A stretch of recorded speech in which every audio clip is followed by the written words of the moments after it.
Welcome. Hi, Rick Cram here. We'll be going live and underway with the program at 1 o'clock Eastern Time on this Thursday, July 23. And I look forward to your participation. Let me put up a temporary slide. Hi, Rick Cram here. We'll be going live and underway with the program. And I look forward to your questions, your feedback. This will be very interactive, casual, and focused on plan to be your best as you navigate change for marketers. And we'll dig into some good strategies that you can apply.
Hello and welcome. Rick Cram here. We'll be getting underway in just a few minutes with Plan to Be Your Best as you navigate change for marketers. I've been meeting with a group of people once a week to go over marketing strategies as part of a virtual series for Plan to Be Your Best as you navigate change. Sometimes we talk about leadership strategies. Sometimes we get into marketing, communications, decision-making. To some extent, we get into just helping and encouraging each other through this challenging time. It hasn't been easy. Also, daily, every weekday, I meet with a private group as well, a group sometimes upwards of 10 people or so. And we have had one of the most extraordinary series, about 80 hours now, of sharing with each other how we're doing during this time. We started early on, I think it was in late March, and been doing this for about an hour or so every day, every weekday. It's now a private group by invitation only, based on plan to be your best as you navigate change. 80 hours or so, we've gotten to know each other so, so well. One of the most magnificent parts about this particular group is that they've been wonderfully open and candid. So I'm going to start to welcome in some of my friends and my team who will be part of this Plan to Be Your Best as you navigate change for marketers. We'll dive into marketing strategies that you can apply for yourself. Feel free to use the YouTube tool to submit questions. You can reach me also through LinkedIn, and I'll be keeping tabs of those different media to see if I've got questions, and you can be part of the conversation. This is virtual using Zoom, and let me just invite in one of my friends, Lisa Feltus, who has just launched a new business. Hi, Lisa. How are you? Hello. I'm well, thank you. Glad you're here. So this is going to be interesting. Our first live. Yes. Is my picture like blurry to you right Just now? slightly. It looks fine. Yeah. Speaking of pictures, that's a great one of you, Jay. What's the event there? Do tell us when you sign in. And but I found this is actually the very first time that I'm doing a Zoom and going live on YouTube at the same time. I found that the setup process was not elaborate at all. A few steps here and there. It did take some time, and I ran a test a little after 12 o'clock just to make sure that everything would run smoothly. Hello, David. Good morning, or good afternoon. We're usually saying good morning, aren't we? Yes, usually. But it all blurs together now, day to day, hour to hour, it seems. Yeah, well, it's Groundhog Day, isn't it? Yeah. So true. Hello, Jay. Hi, how are you? Very good. What was that photograph? That was taken at a NASCAR race in Bristol, Tennessee a couple of years ago. I wish it could have been a big fish. Ah, yes. That looks like it was a lot of fun. Yeah, when you're younger. Yeah, like I was on your website and I saw that you interviewed this guy from a furniture company by the name of, what was that guy that you interviewed? It's on your website. Ron Yates. I'm sorry? This is Ron Yates, the co-founder of Yes. New Life Furniture Bank, a nonprofit organization. Okay. Well, there's a Ron Yates, I believe, that's pretty big in NASCAR. So I thought that's who it was. He's an engine builder, anyways. Ah. Right. So what have we signed on for here with all those releases? Yes, a little bit of fine print there, just getting your permission. So That's that fine. going live like this, just so that you know that we are live and this is being recorded. I might very well get some people chatting questions to me, to each of us as we talk about these strategies. As those of you who might be watching, this is a casual but very thoughtful, very candid, very real conversation. And we'll be talking about marketing strategies. I believe this is going to be the first in a series because there's a lot to think about strategically when it comes to marketing. We'll touch on branding. We'll touch on actually where each of you are with your plans.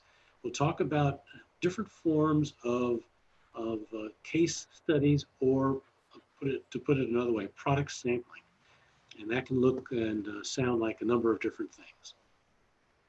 So let me welcome in Don. I'm glad Don actually went to great lengths to be with us today. And Don, good to see you. How are you today? I think he's still dialing in. There you are. Hi, Don. Hi, how are you today? Doing great. Doing great. We're just about to get started here. Like all your photos there. Wow. Thank you very much for canceling your workout. Oh, okay. Well, this should be fun. This should be really fun. We'll see how it goes. This will be fun. This is our first for anyone watching. We're live. A great group of friends. Lisa, David, Jay, and Don. We'll see if others, one or two others, might dial in. But it's good to be together. How are each of you doing today? I'm doing well. Good. Good. Doing well. Yes, And- I pressed submit last night. Yes, very Yeah. good. Very exciting. So did you do some recording today? No, there's really nothing recording wise to do today. I have to wait for a response from them to make sure the first 15 minutes is approved, and then I can move on. But I'm confident, but there's no point in doing any recording. But I'm doing lots of background work. Good, very good. Yeah. I'm so looking forward. It'd be great if you would, with your narration, share a sample of what you're doing at some point, as you can. Sure, an audio sample. You want to? Yeah. Sure, I could definitely share like what I auditioned with. That would be very easy to do. Yeah. So I don't know at what point I don't have the rights to it anymore. Yes. I would have to learn a little bit more about that. That may very well have started, in fact. Yeah. So Don, one question for you, and then we'll get underway. What's your current situation? What you've got a few businesses. Are each of them still open? You're with Bach to Rock and as well as your main businesses, you're moving right along, are you? Yeah, they're all doing well, surviving. The music school, we did our first. We're in the middle of doing our first summer camp out. In-house summer camp. We've had online ones for training, private lessons, and camps, but this is our first in-house one, and we used the parking lot in front of the school for most of it. And the kids had a great time, and the teachers too. They've been remotely teaching for a long time. And the e-commerce business, I just hired 2 new people this week, so we're busy there. And probably the only thing that's we're still floundering a bit is the iRobotics nonprofit in Maine, where we're still just trying to figure out what the schools are doing to see if we can get real live teams going for robotics yet. So Yes. So that's where we are. Very good. Well, let me serve up where we're going to be heading today with this. And do you see the plan to be your best as you navigate change for marketers? Yeah. Very good.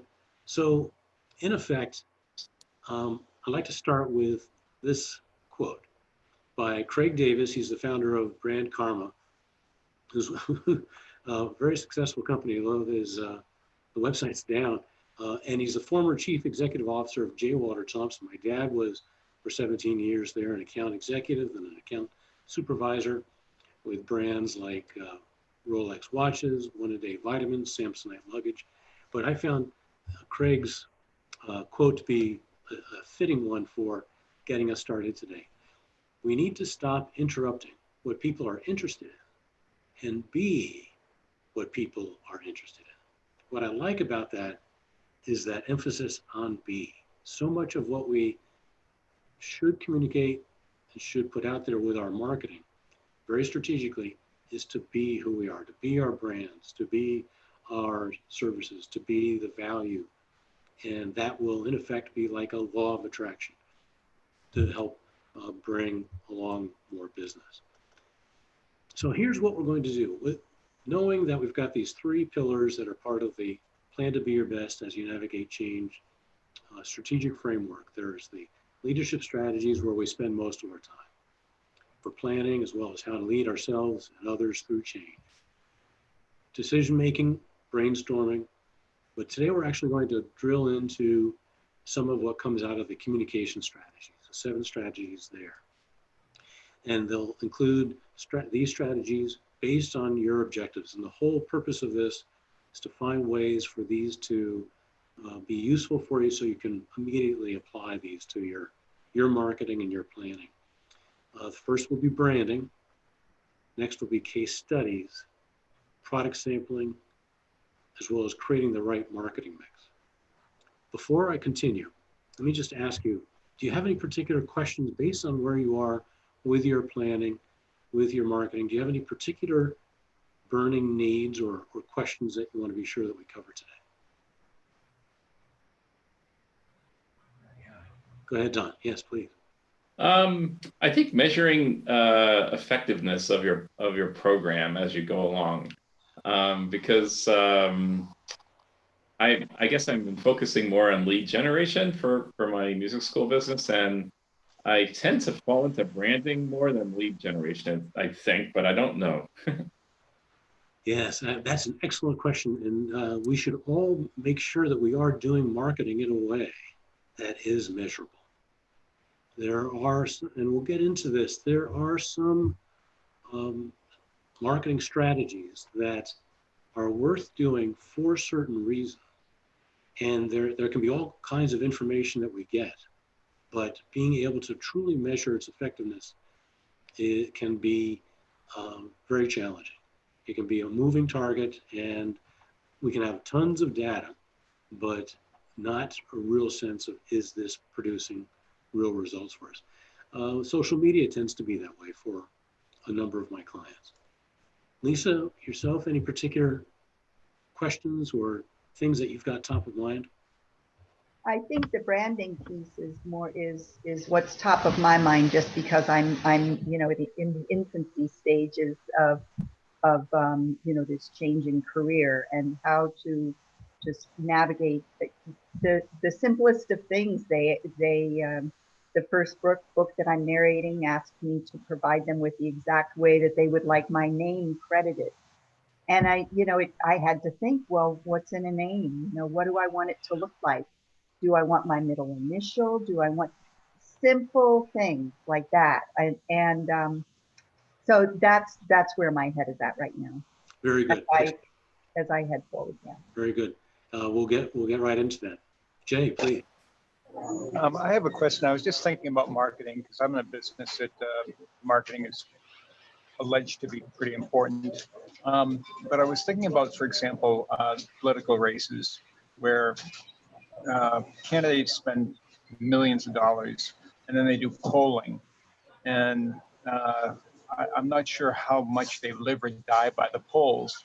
But anyways, going back to 2016, when pretty much everybody went to bed thinking that Hillary won the election, and afterwards to wake up and see that Trump had won, I'm sure there were people out there that predicted it or whatever.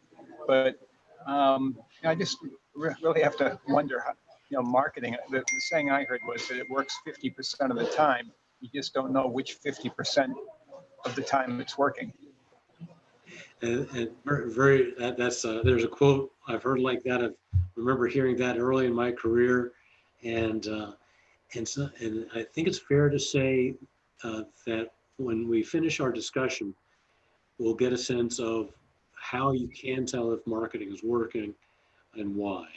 And what I'll take to your question, Jay, regarding polling, let me think of it in terms of, and share a couple of examples of research that I've done, consumer research, to get a sense of what kinds of questions to ask, how to use those. And actually that might contribute towards a discussion of what are the questions the politicians are asking when they're in these campaigns, and how are they using that information. So again, I'll try to make this as applicable to what we are working on firsthand. David, for yourself, any particular strategic questions that you've got top of mind as we get underway?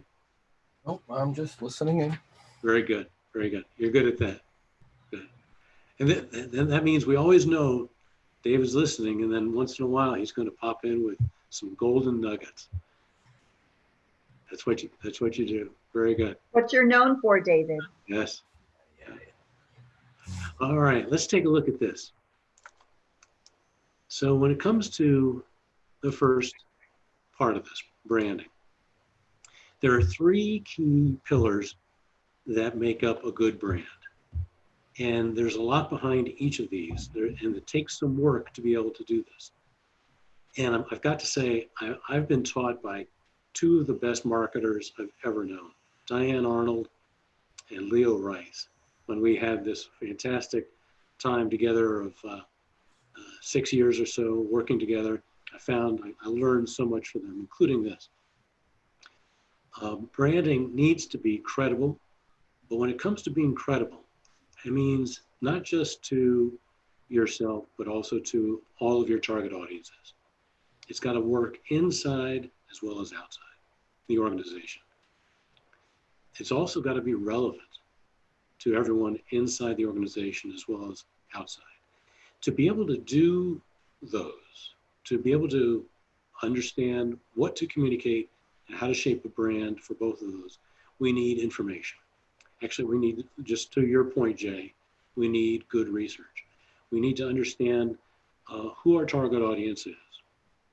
We need to understand certainly demographics, but one of the parts that I especially like to drill into is understanding how they make a decision. I'll share with you an example. It's a success story from some years ago. It fully applies.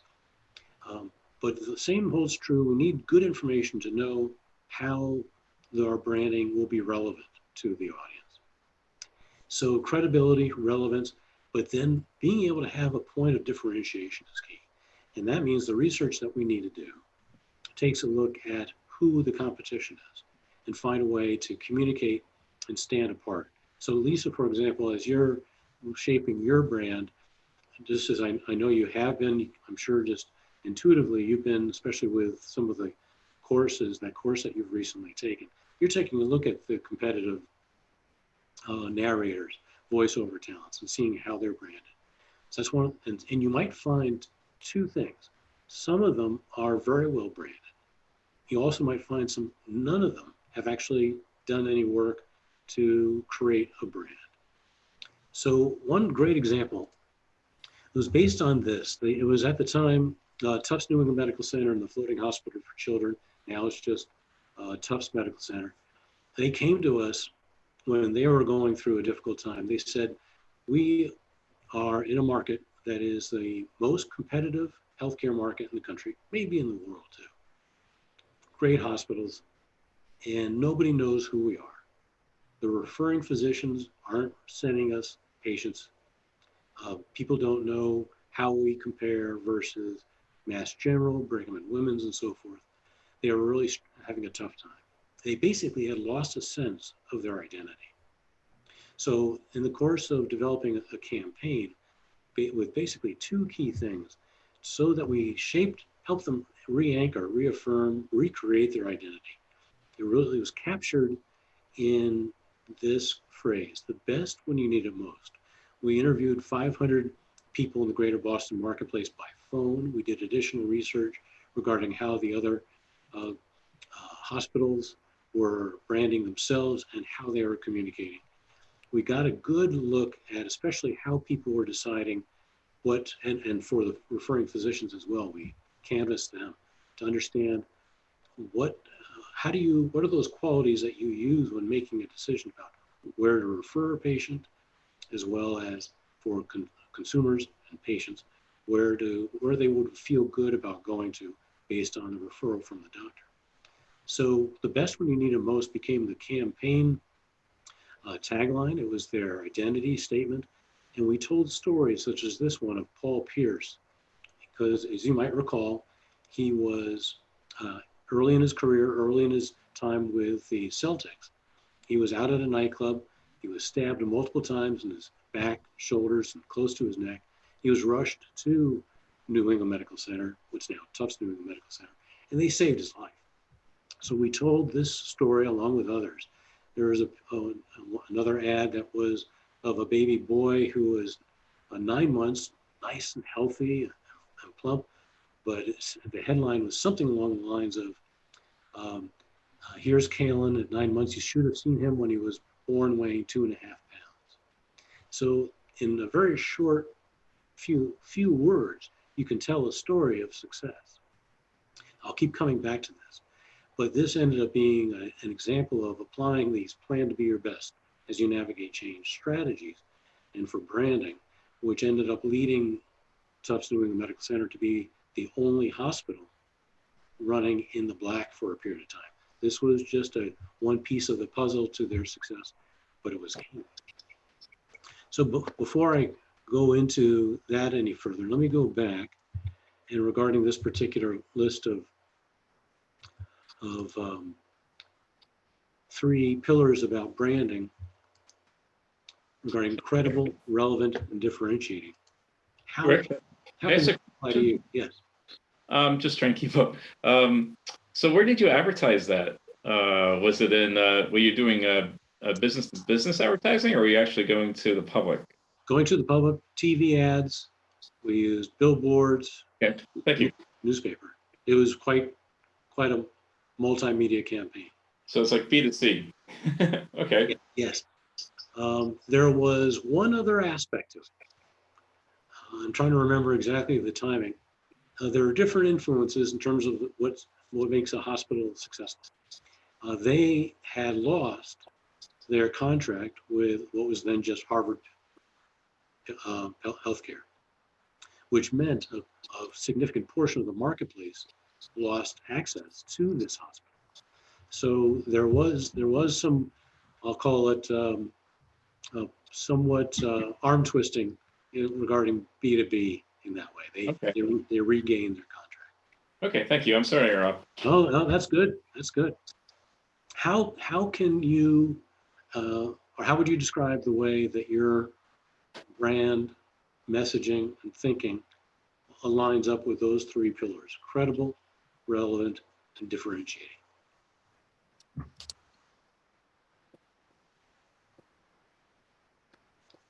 Don, let me ask you. Any of us? Yes, go right ahead. Well, I'm not. Again, I'm the newbie. So as far as entrepreneurship, so I do feel that if I was just to go through each of those 3, credible. When you say credible, are we talking about me, the talent or the work is credible, or is it that I am credible, or both? It would be both. I would actually first start with you. Is your talent credible? And you could describe in so many words. If you think about these 3 pillars in this framework, you've got a decade's worth of doing voice work in one form or another. You're recognized for your voice talent, both in speaking and in singing. Okay. Yes, and I'll get to something in particular that you can do that specifically when we talk about case studies. Yeah. Okay. Show that. Yes. Don, are each of your businesses branded and imply each of those 3 pillars? I think so. For the music school, I've been very lucky to be able to draw upon some really great talent from Berkeley, and we use that in our advertising to Berkeley does a great job of not only making you a good musician, but teaching you things like education and how to teach music and things. And while our brand is unknown in the Boston area, because I'm the only school in New England, we're a franchise. I think our message is really solid, that we're actually really teaching, music versus internet. Copy the finger moves kind of thing on the guitar. You actually learn how to play music, not just how to play somebody else's music.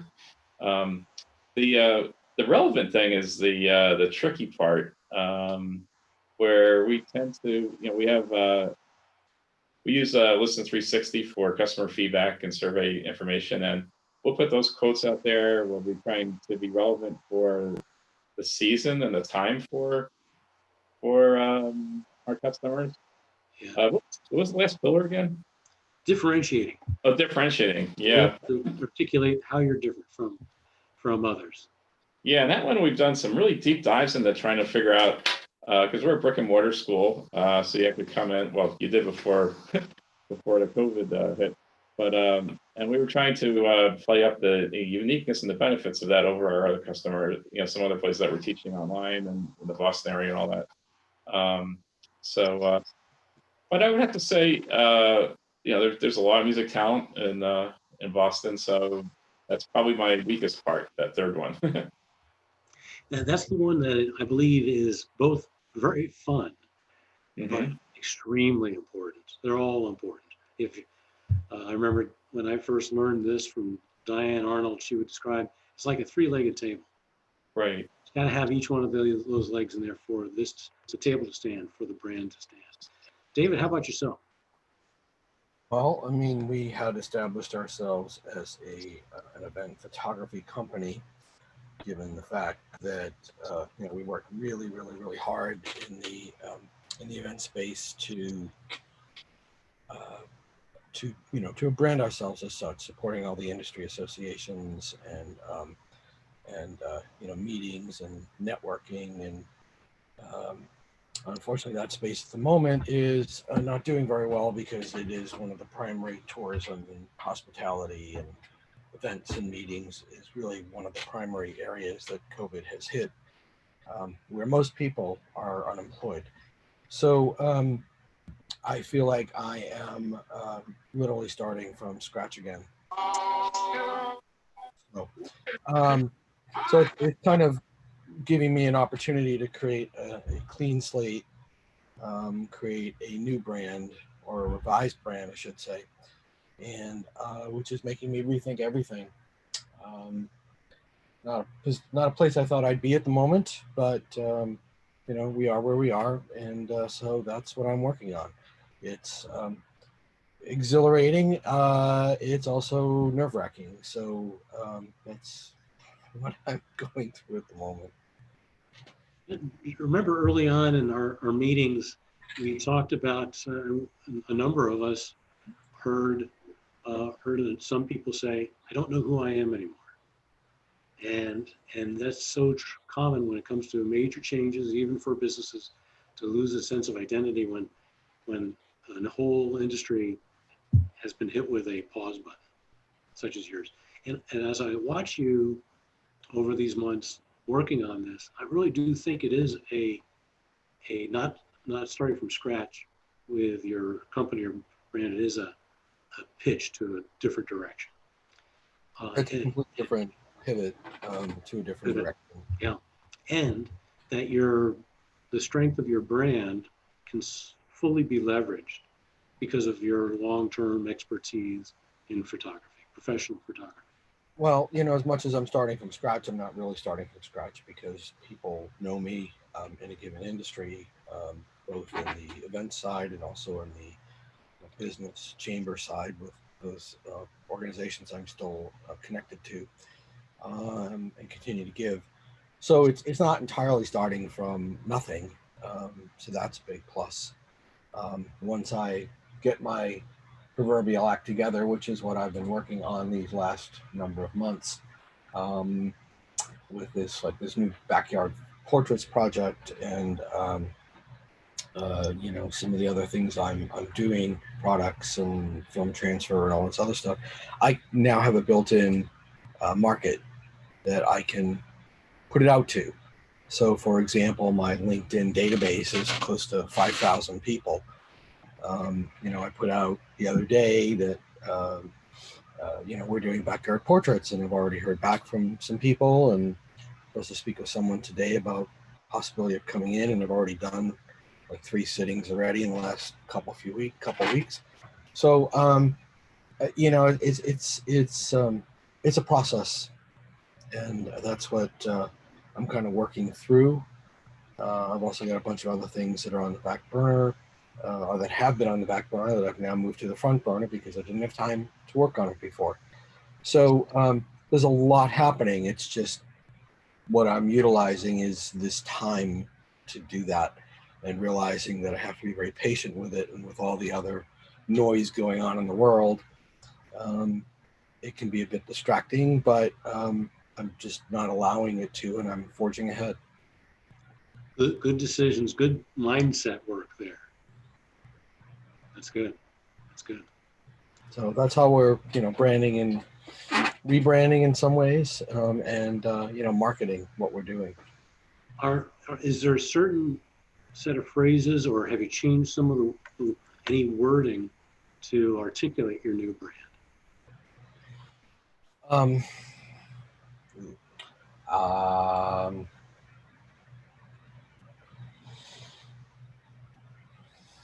I think it's really identifying or helping people identify the fact that, yes, with all this stuff going on, you know, life still goes on, and you still have to continue to move forward, and people are struggling.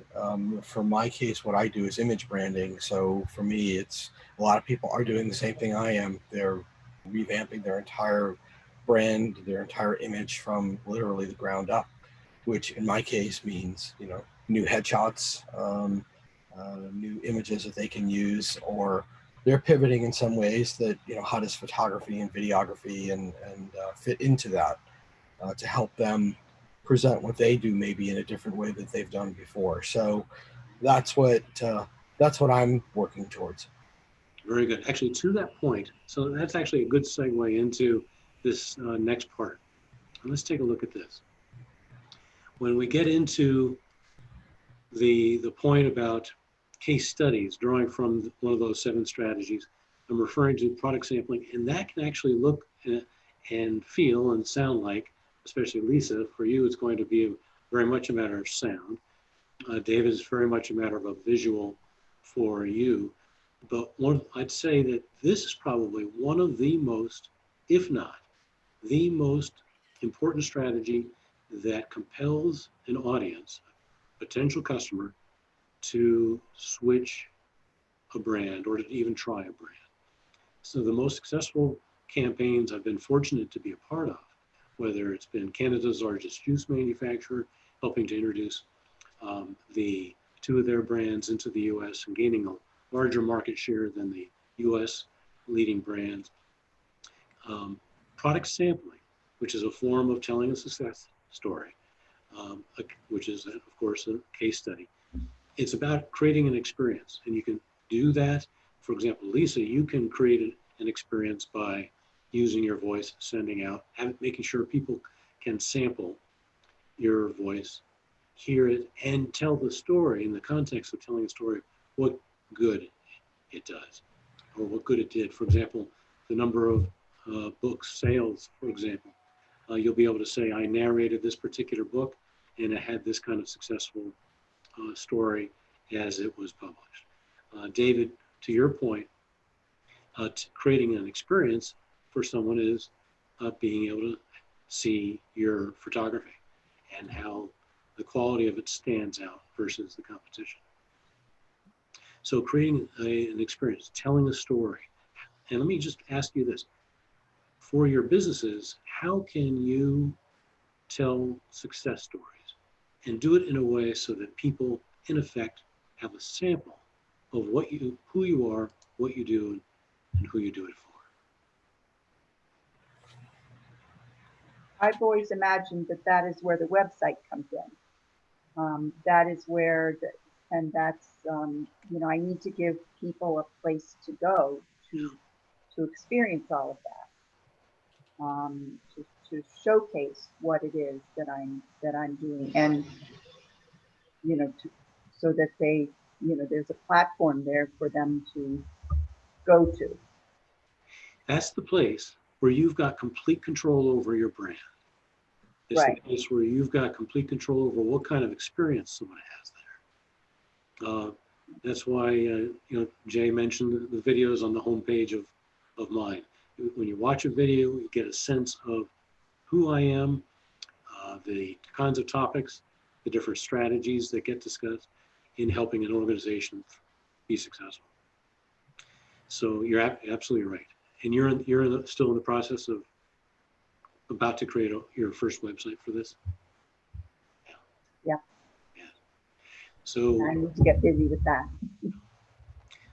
Don, do you take that approach with your websites? Can people go to your sites for each of your different businesses, including Bach to Rock, and create, tell success stories, those case studies, in a way so that people can have a sampling experience? I believe so.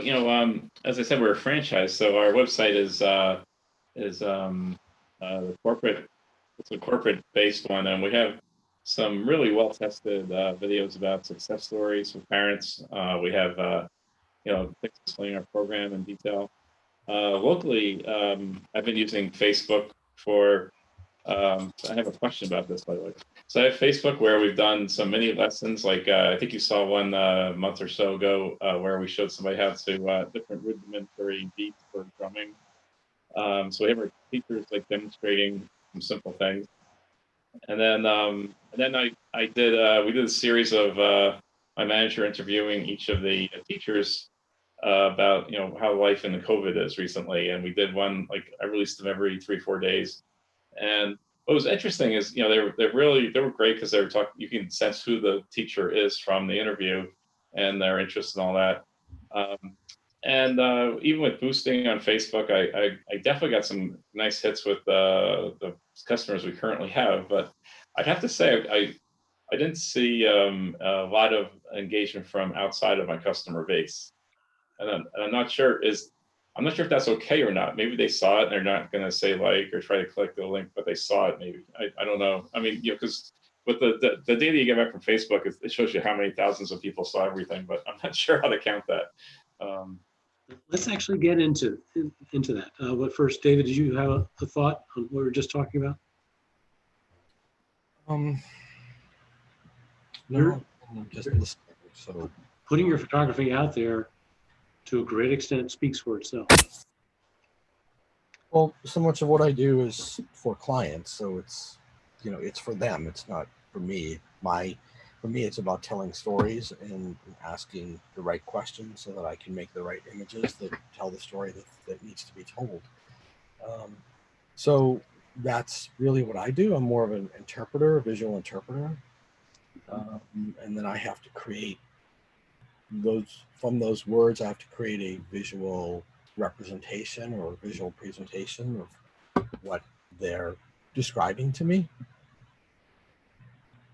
Exactly. And going back to, as I'm listening to it, I'm thinking going back to what we were talking just a few minutes ago in terms of telling the full story, what your photography does for somebody else, for your clients, whether it's DePrisco Jewelers or others, or how Lisa might very well tell a story on your behalf someday, saying the higher quality photography I got through David Fox helped to elevate the quality of my brand. And but those stories Present Lisa who she is, so that when people look at the image and they see the image, they go, "Oh yeah, that's Lisa." right. She looks really nice. She looks very warm and inviting. She looks like someone I'd like to talk to and do business with. Yes. Very good. Let me drive a little bit deeper into this and make this point. So when it comes to the right marketing mix, and Don, as you were saying earlier, being able to measure is something you need. We all need to be able to measure. The key thing to do is to review the options, think about your resources, and what can you optimize? And by that, I mean basically 2, maybe 3 things. And I'll start with, again, that point. It's optimized if you can measure it and if you can attribute that you're getting a return on your investment. You're getting some goodness out of it. Another is, do you have time and the materials to do it right, to do it well?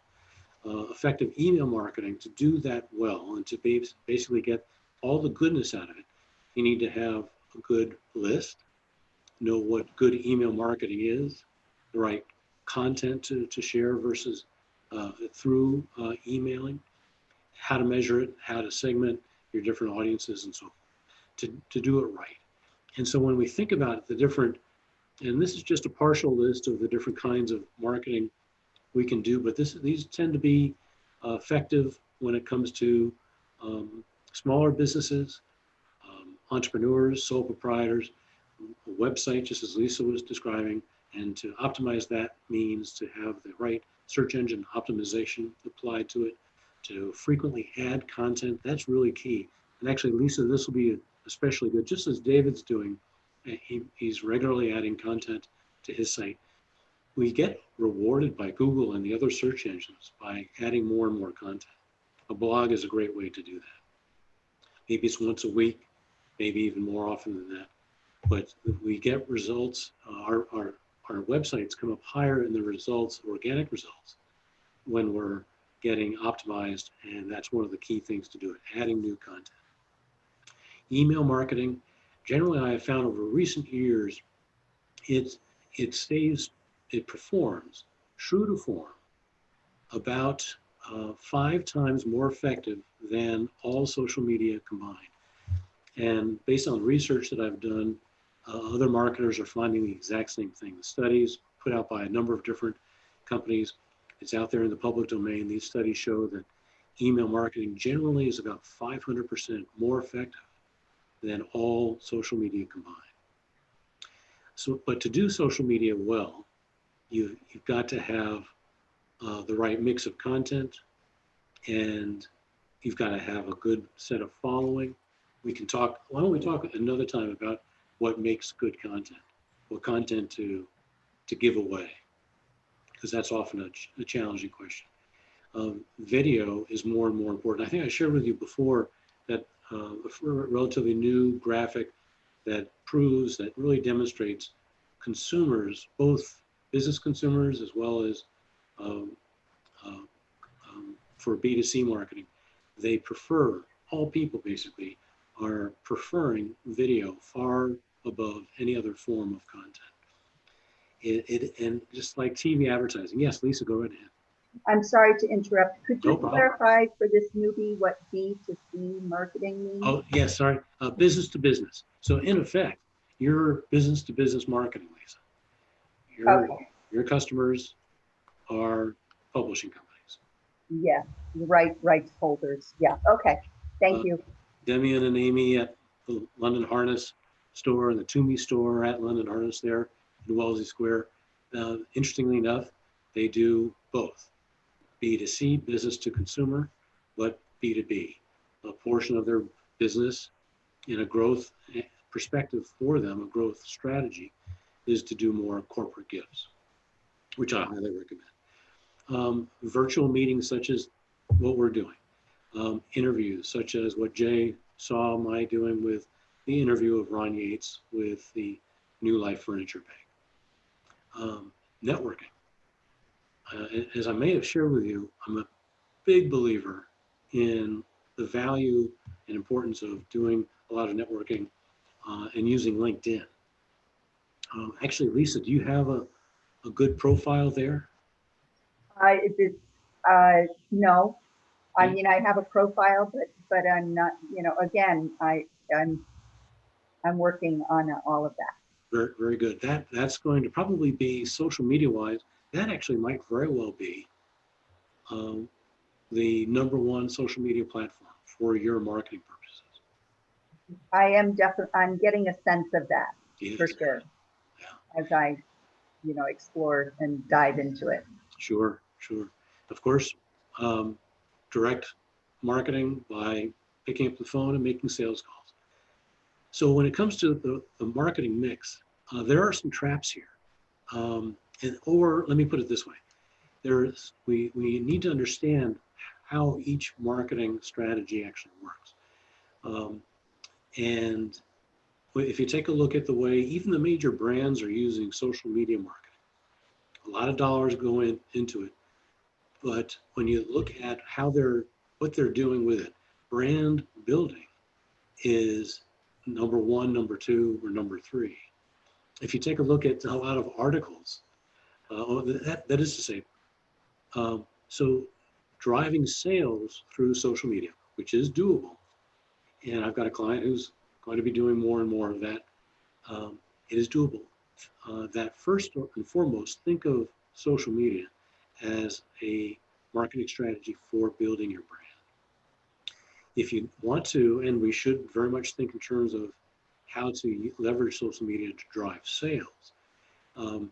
For each different kinds of business, we need to think through what is that channel or funnel, that path prospects take to get to the point of being introduced to you, and then eventually becoming a contact, and eventually after that, becoming a customer. And we'll drive more deeply into that. But now, Don, I was looking at a number of articles over the past month regarding social media and recommendations on how to do social media and why to use it. In almost every one of the articles, driving sales was not the number one or number two reason for using social media. So it's important to think in terms of what does this media and the use of it, what is it really going to do for me?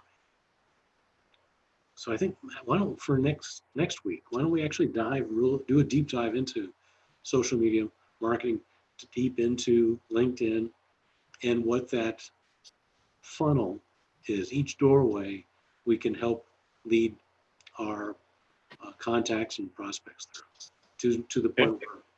So you're saying it's more for branding and it's more of our credibility to show who we are, but we're not going to get nobody's going to click a buy button on your thing. Let me phrase it this way, because I want to be as a communications guy, I want to be very clear. It can be used for driving business, but in terms of what it's going to be most effective for, is, I would say, first and foremost, branding. And if you think about it, I would say branding, and then true to form just by its name, it is social media. It is about socializing. It's about making connections. But there are ways to, and I know businesses and clients that are able to generate business from it. It's all a question of how to measure it, and setting up the use of it so that it's going to provide that result for you. I also think it's understanding how to use it. Yeah. So prior to all of this going on, I had a digital marketing person who actually did all that stuff. So I didn't have to, so I could focus on all the other stuff. And it was very convenient to have someone who could spend and devote her time to that process. Now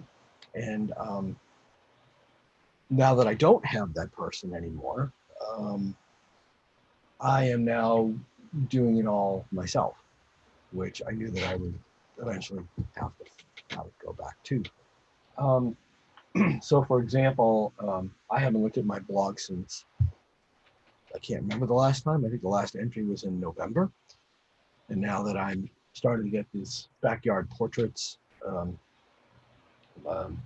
thing out there to let people know, hey, we're doing portraits and here's a way to do it. And we can be COVID ready so that nobody has to worry. I now need to really actively start promoting it. So I started the process on LinkedIn. In fact, last night I revamped my LinkedIn page, revised it, and I also looked at my Facebook page.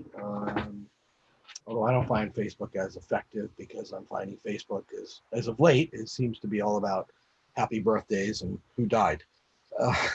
It doesn't seem to be a whole lot in between anymore on Facebook. So, for me, what's the point other than to go, hi, I'm here, and it's nice to be part of this group or that group. But I'm even finding, I don't think people are utilizing LinkedIn in a way that to the fullest extent that they should be either.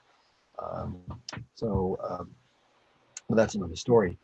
But I'm also now looking at my blog, and I'm now getting into, for the first time, looking at all of the stuff behind the blog, because I've never looked there before, and going, oh, gee, that wasn't filled out. Oh, gee, that should be there. Oh, there's no meta description for the page or the author. There's no other links to other things, all these things that should have been put into this that wasn't done.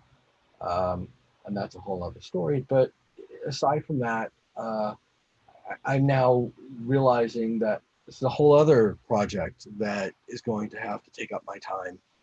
So I'm learning as I'm going, and as I'm trying to develop, as I've tried to develop my portfolio. That was my first priority, to show people what I can do. Now the time has come to start marketing that. And so now I'm looking, it's a process to discover all these things and designing new flyers. Lisa, I haven't told you, but I just came up with a whole page I finished yesterday on backyard portraits, and you're highlighted. Nice picture of you and me, and a nice finished image on it with a little blurb about the backyard portraits. That's awesome. And is it possible that I can even respond to it? Absolutely. Is it open? Because that would be important too, a little testimonial, right? Yeah, I mean, I can even send it to you, so I'll email it. Okay, that would be great.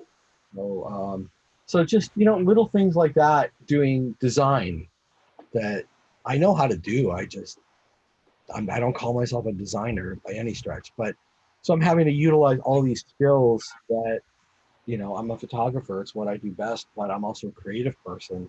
How can I take all these other skill sets that I have or that I need to learn how to do, and as an entrepreneur, and as a creative, utilize all those things and get it to a certain point, and then say, okay, as this begins to grow, I will hopefully not have time to even deal with any of this anymore. I will now have to bring someone on board to do this. So one step at a time. It is one step at a time. And it sounds like you're picking your spots. And that is actually such an important thing to do. Again, getting back to when you choose a marketing mix, we can't do it all.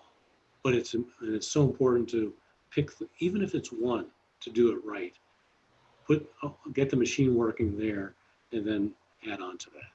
And I was even fixing this morning, my professional photographer site, which hadn't been updated, and I can't even remember. It had a really old photo of me. So I put the photo on, and you could put a banner image on it. Oh, there's no banner image on this. Well, okay, let me find a banner image. So that I thought I found one, it didn't quite work, and then I had to find another one, and recrop that a few times. It takes time to do all of this.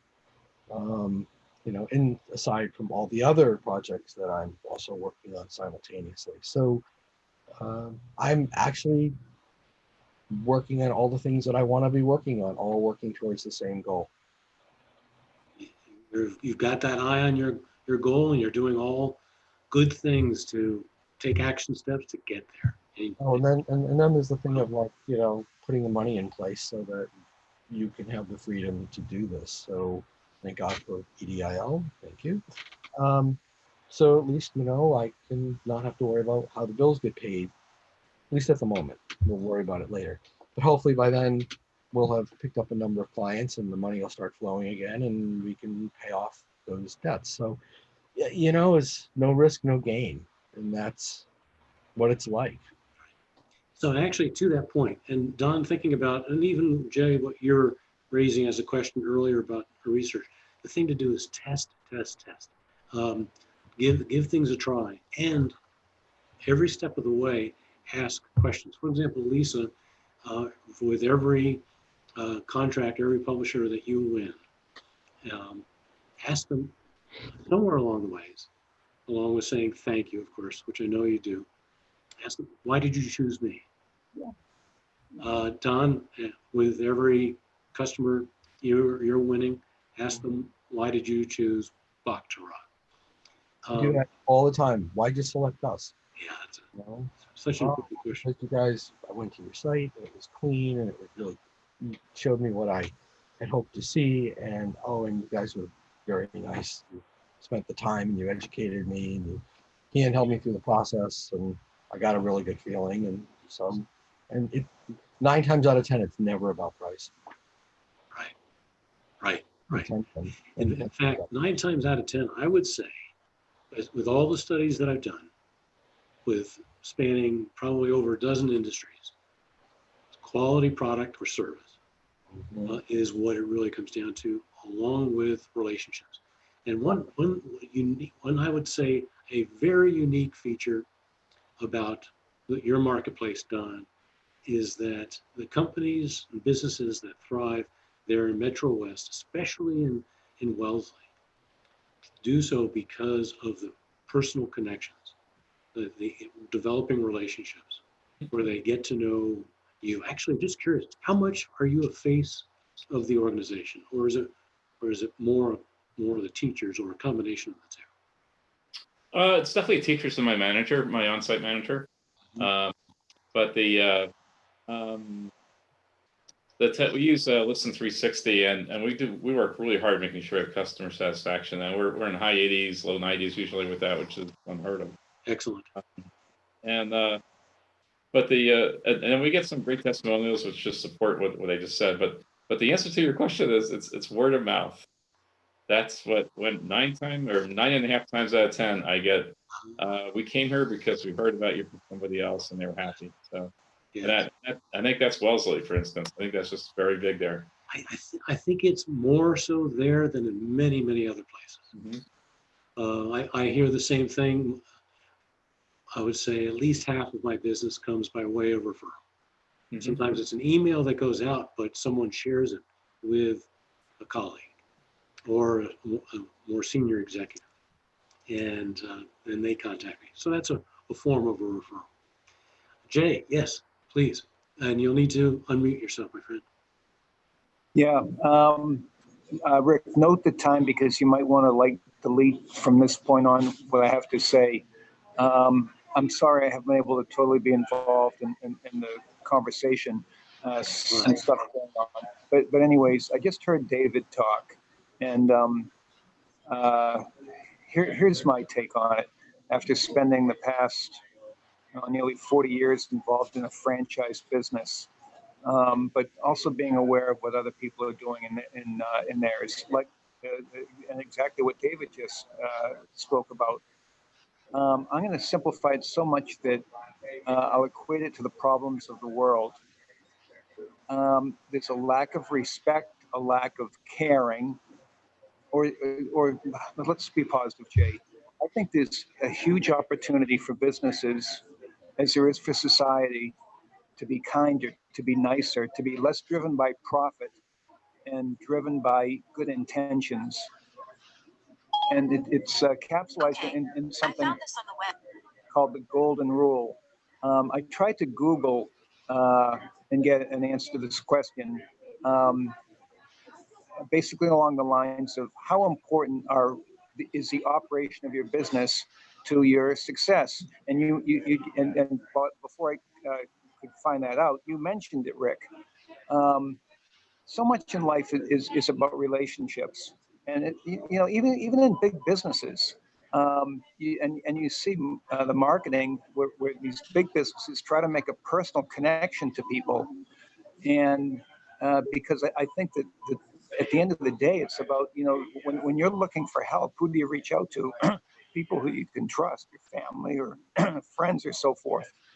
And I've found in my business, for example, somebody might come up to me and say, Jay, who owns the Burger King in blank? And I know exactly what they're going to tell me, that they went there and they had a horrible experience. Once in a while, I'm surprised and they say they had a really good one, which is nice to hear. Unfortunately, the way that we're wired, too often we want to complain, find fault, whatever it might be. And there are certain industries, certain businesses that are targets for that. And to some extent, I could say fast food, but I know the Burger King, because we in general, we are rated or surveys that we don't seem to really have a personality, And, there's a marketing thing for that. So I know that we're getting close to the end of the hour. My final thing is a reaffirmation that we have an opportunity, big or small, to connect with people. And when we can connect with people, I find this to be really strong in, for instance, a church, like the church I go to. When there's a connection that's formed, it's pretty hard to break. And then you're open and honest with somebody. I love, and all these companies have these 800 numbers you can call up and complain. I know we have it at Burger King, but I'll tell you, it's much more effective if you can talk to the person right there and do it in a constructive way. But there's such animosity in the world. And I think marketing people are going to have a careers forever because they can always come in and say, well, let's try this or let's try that. And that works to get, here's what they used to tell us at Burger King. We're going to get people to come in the door once. It's your job in the restaurants to make sure that they have an experience that makes them come back. So, I heard David talk about it. It's just so true. Same with yours, Rick. You go on, you impress people and they're going to say, hey, we want you to come back.